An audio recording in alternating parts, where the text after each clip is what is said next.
بسم اللہ الرحمن الرحیم۔ السلام علیکم۔ سانحہ کربلا کے بعد عمر بن سعد نے اپنے لشکر میں سے قتل ہونے والوں کو 11 محرم کو دفن کیا۔ سید زادوں اور اصحاب کے بہتر جی ساڈے مبارک بے گور و کفن چھوڑ کر اہل اور بیت کو قیدی بنا کر کوفہ کی طرف دربار ابن زیاد کی طرف بڑھنے لگا۔ نواسہ رسول صلی اللہ علیہ وآلہ وسلم اہل بیت اور صحاب کے سر مبارک نیزوں پر ہیں۔ امام طبری روایت کرتے ہیں کہ ابن سعد نے ہولی کے ہاتھ امام عالی مقام کا سر اقدس ابن زیاد کے دربار میں بھیجا۔ خالی جب کوفہ پہنچا تو رات کا وقت تھا، اسی لیے وہ سر مبارک کو اپنے گھر لے گیا اور ایک برتن میں ڈھک دیا۔ سر مبارک کو دیکھ کر اس کی بیوی نوار سخت ناراض ہوئی کہ یہ تم نے کیا ظلم کر دیا ہے۔ وہ بیان کرتی ہیں کہ خدا کی قسم میں نے دیکھا کہ ایک نور برابر آسمان سے اس برتن تک ستون کی مانند چمک رہا ہے، اور میں سفید پرندے دیکھے جو برتن کے ارد گرد منڈلا رہے تھے۔ صبح اسران کربلا اور نواسہ رسول کے سر مبارک کو ابن زیاد کے دربار میں پیش کیا گیا۔ عبید اللہ ابن زیاد کی سیدہ حضرت زینب رضی اللہ تعالی عنہ سے گفتگو اور آپ کے دیے جانے والے جوابات بھی تاریخی کتابوں میں نہایت پرسوز انداز میں لکھے ہیں۔ حضرت زینب رضی اللہ تعالی عنہ اور عبید اللہ کی باہمی گفتگو دربار میں موجود حاضرین پر نہایت اثر انداز ہوئی۔ کوفے میں ہونے والے دل خراش واقعات میں سے ایک واقعہ یہ ہے کہ عبید اللہ کے پاس جب سید الشہداء حضرت امام حسین رضی اللہ تعالی عنہ کا سر پیش ہوا تو اس نے اپنے ہاتھ میں موجودہ چھڑی کے ساتھ آپ کے ہونٹوں اور دانتوں کی بے حرمتی کی تو دربار میں موجود صحابی رسول خدا زید بن ارقم رضی اللہ تعالی عنہ یہ گستاخی دیکھ کر رونے لگے اور کہنے لگے، اس چھڑی کو ان ہونٹوں سے اٹھا لو۔ خدا کی قسم میں کئی مرتبہ ان ہونٹوں پر رسول اللہ صلی اللہ علیہ وآلہ وسلم کو بوسہ لیتے ہوئے دیکھا ہے۔ عبید اللہ سان کر چلا اٹھا، خدا تجھے رلائے، کس چیز پر آنسو بہاتے ہو؟ اگر میں یہ نہیں جانتا ہوتا کہ تمہاری عقل ذیل ہو چکی ہے تو میں تمہاری گردن اڑا دیتا۔ حضرت زید بن جب یہ سنا تو دربار سے نکل گئے۔ اس کے بعد عبید اللہ ابن زیاد نے کربلا کے قافلے کو شہداء کے سروں کے ساتھ شمر و طارق بن محفر کے قیادت میں یزید کی محفل کی طرف شام روانہ کر دیا۔ تاریخ گواہ ہے کہ شام میں جب قافلہ پہنچا تو وہاں جشن کا سماں تھا۔ زہر بن قیس میں نمائندگی کرتے ہوئے واقع کربلا کی ساری تفصیل یزید کو سنائی۔ ایک سونے کے تشت میں حضرت امام حسین رضی اللہ تعالی عنہ کے سر مبارک کو یزید کے سامنے پیش کیا گیا۔ یزید نے جب نواسہ رسول صلی اللہ علیہ وآلہ وسلم کے سر مبارک کی توہین کی تو وہاں موجود حاضرین نے اعتراض کیا، جس میں قابل ذکر یحییٰ بن حکم اور صحابی رسول حضرت ابو برزہ اسلمی تھے، جن کو یزید نے اپنے محل سے نکال دیا۔ اس کے بعد دفتر سید کائنات حضرت زینب رضی اللہ تعالی عنہ نے ایک تاریخ ساز خطبہ یزید کے دربار میں دیا، جس سے وہاں موجود لوگوں کے دل لرز اٹھے۔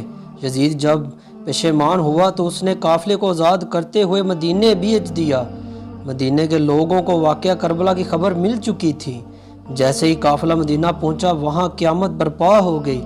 حضرت امام زین العابدین کی نظر روضہ رسول صلی اللہ علیہ وآلہ وسلم پر پڑی تو آپ بس اتنا کہہ سکے، یا رسول اللہ صلی اللہ علیہ وآلہ وسلم، اپنے نواسے کا سلام قبول فرمائیں۔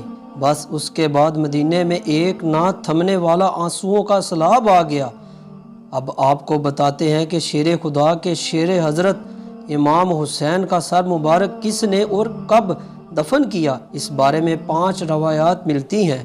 سب سے پہلی روایات علامہ قرطبی اور شاہ محدث دلوی سے ہے کہ یزید نے اسار کربلا اور سر انور کو مدینہ بھیجا، جہاں پر حضرت امام زین العابدین نے سر مبارک کو حضرت حسن یا حضرت سید فاطمہ سلام اللہ علیہ کے پہلو میں دفن کر دیا۔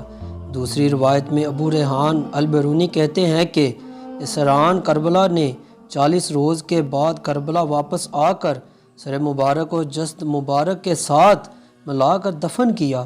تیسری روایت یہ ہے کہ یزید کے حکم پر سر امام حسین رضی اللہ تعالی عنہ کو ہر شہر میں لے جایا گیا۔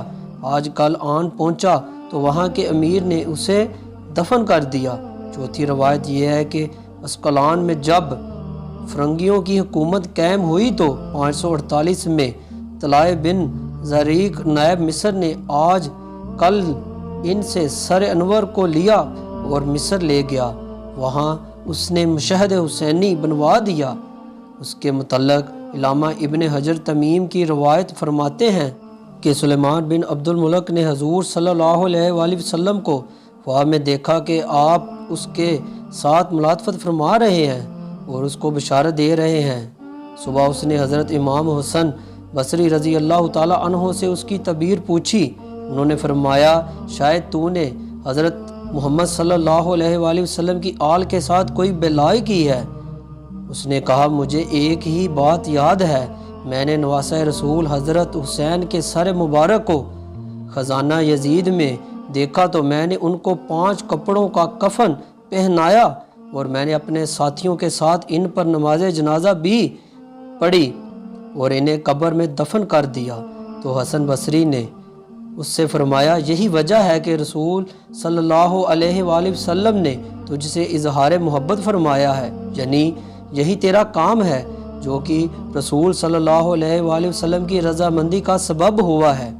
سلیمان بن عبد الملک کے بعد اس کی جانشین حضرت عمر بن عبدالعزیز نے سر مبارک کو نکالا اور کربلا جا کر خود جسد مبارک کے ساتھ دفن کر دیا۔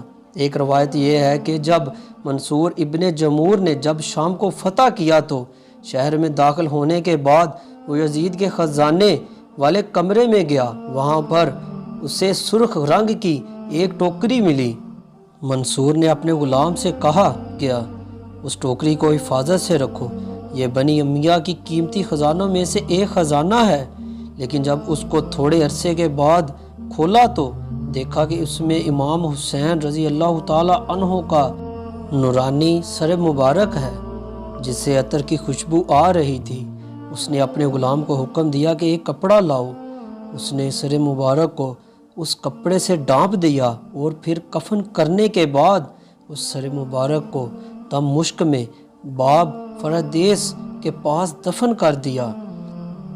ہے دوستو، اللہ پاک سے اپنے گناہوں کی توبہ کرتے ہیں اور مل کر دعا کرتے ہیں کہ وہ ہمیں نواسہ رسول حضرت امام حسین رضی اللہ تعالی عنہ کی روزے کی زیارت نصیب فرمائے۔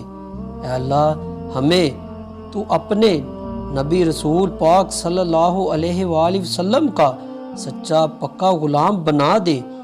ہمیں محشر میں ہمیں نبی پاک اور ان کے اہل کا ساتھ نصیب فرما، آمین یا رب العالمین۔ جی تو دوستو، یہ تھا آج کا قصہ۔ اگر آپ کو آج کا میری یہ کہانی پسند آئی ہو تو ویڈیو کو لائک ضرور کیجیے گا، اور ابھی تک آپ نے میرے چینل کو سبسکرائب نہیں کیا تو چینل کو ضرور سبسکرائب کریں۔ نیکسٹ ویڈیو تک دیجیے گا اجازت۔ اللہ حافظ، اللہ نگہبان۔